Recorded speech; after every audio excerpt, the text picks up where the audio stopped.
राजकीय महाविद्यालय लक्ष्मणगढ़ से भूगोल सहायक आचार्य डॉक्टर नीरज खरगवाल।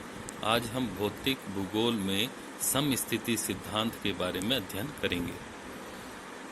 समस्थिति या संतुलन की संकल्पना क्या है कि भू धरातल पर अनेक भू आकार यानी उच्चावच पाए जाते हैं, जैसे महाद्वीप, महासागर, पर्वत, पठार, मैदान, झील, घाटियां आदि। किंतु इनके बीच में एक आश्चर्य उत्पन्न करने वाला संतुलन कायम रहता है। इस संतुलन के कारण ये आकृतियां भूतल पर स्थिर हैं। इस संतुलन में थोड़ी सी अव्यवस्था होने पर भू परिवर्तन यानी हलचलें होती हैं। अतः स्पष्ट है कि ये आकृतियां निश्चित नियम के अनुसार संतुलित हैं, जबकि पृथ्वी अपने अक्ष पर घूर्णन कर रही है तथा सूर्य के चारों ओर परिक्रमण भी कर रही है। अतः संतुलन की संकल्पना के अनुसार परिभ्रमण करती हुई पृथ्वी के ऊपर स्थित क्षेत्रों, पर्वत, पठार, मैदान आदि तथा गहराई में स्थित क्षेत्रों, समुद्र, झील आदि में भौतिक अथवा यांत्रिक स्थिरता की दशा को संतुलन की दशा या समस्थिति कहा जाता है।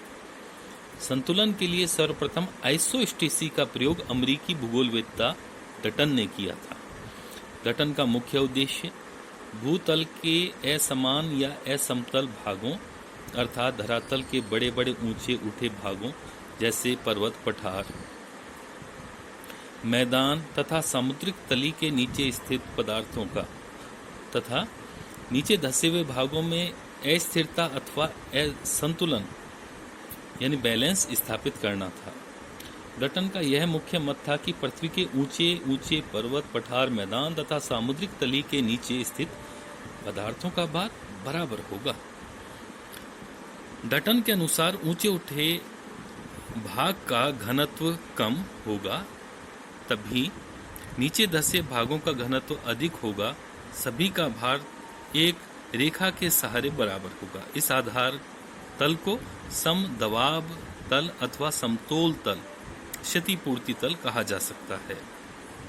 अब इससे संबंधित जो अलग अलग मत हैं, उनमें सबसे पहले है जॉर्ज एरी का मत। एरी ने हिमालय की कम आकर्षण शक्ति का कारण बताया।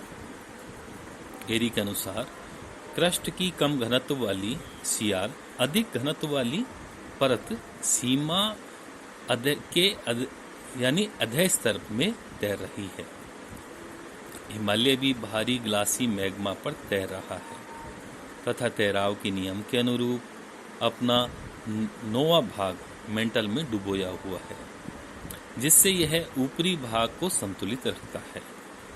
हिमालय की भांति स्थल खंड के सभी उच्चावच अपने ऊंचाई के 9 भाग को अधः स्तर में डुबोया हुआ है।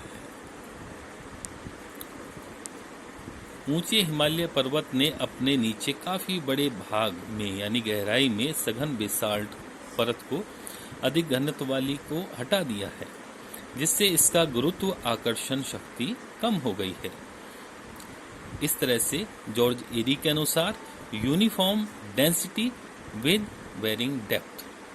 एरी ने माना कि विभिन्न स्तंभों का घनत्व बराबर होता है और उनकी गहराई में परिवर्तन होता है, अर्थात महाद्वीप जिसमें कि पर्वत, पठार, मैदान है, तो ये महाद्वीपीय भाग समान घनत्व वाली शैलों से बना होता है, परंतु विभिन्न भागों की गहराई में ऊंचाई के अनुसार अंतर पाया जाता है।